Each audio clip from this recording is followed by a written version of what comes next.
Okay, woo! Welcome back to Fun with Radicals with Mr. Nelson from the 403. Straight to the HAZ. Okay, my friends, so in the last video we were talking about adding and subtracting radicals. And basically what we figured out was we can only add radicals that have the same number inside the radical sign.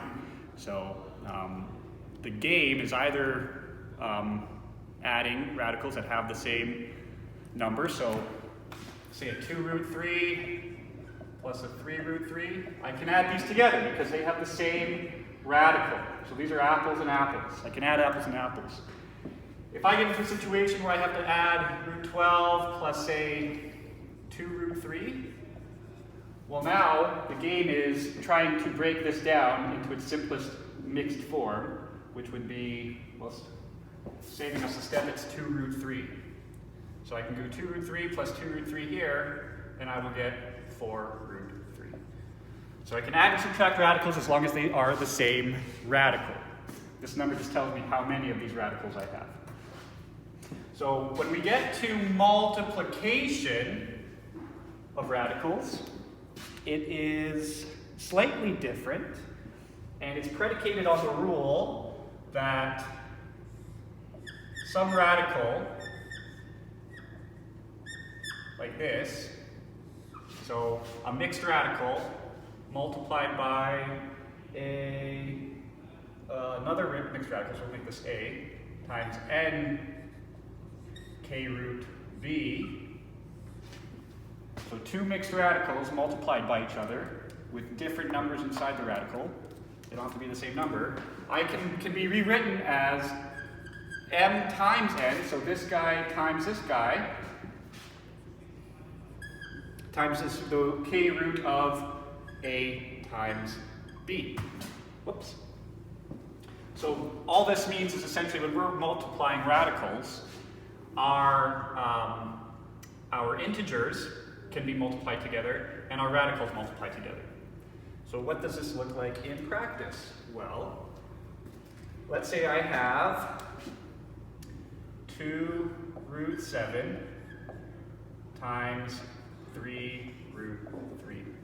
Okay, if I do this multiplication, it is simply 2 times 3 times root 3 times 7, which is 6 root 21.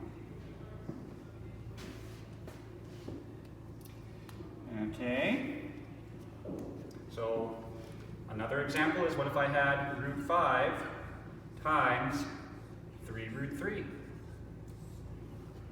Well, in this case, the radicals will multiply each other, and there's an invisible 1 in front of this root 5 to let us know that there's 1 root 5. So it'll be 3 times 1 is 3, times root 5 times 3 is 50. Okay? That's that. So we can also get into multiplying of binomials or trinomials with radicals. So what if I had 3 plus root 5 times 2 root 3 minus root 5. Okay? So in this case, I'm just like when we were multiplying binomials in polynomials. This is going to multiply here and here.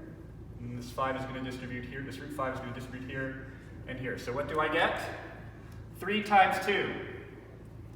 So this part I get 6. 3 times 2 is 6 times root 3. 1 times root 3. Next is negative 3 root 5. 3 times root 5. And then I have positive, so now I have a positive 2 as my integer times the square root of 5 times 3 is 15. And then root 5 times negative root 5 is root 25. Or this can be rewritten as 5 because it's a perfect square. So my final answer then, if I group all my like radical terms, which I have no doubles of, I have that 6 root 3 minus 3 root 5 plus 2 root 15 minus 5.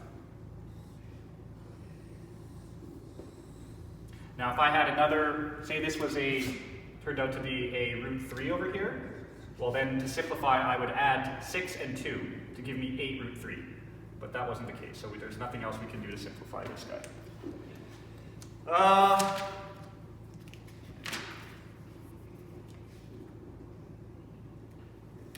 Yeah. I think that's all we need to talk about with respect to multiplying radicals. There's not much to it, so it's pretty straightforward.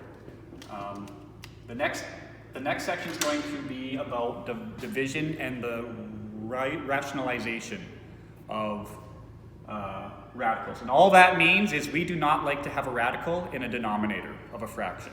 We don't like that, so we do something to take care of that, and that's what we'll learn in our next video. Thank you.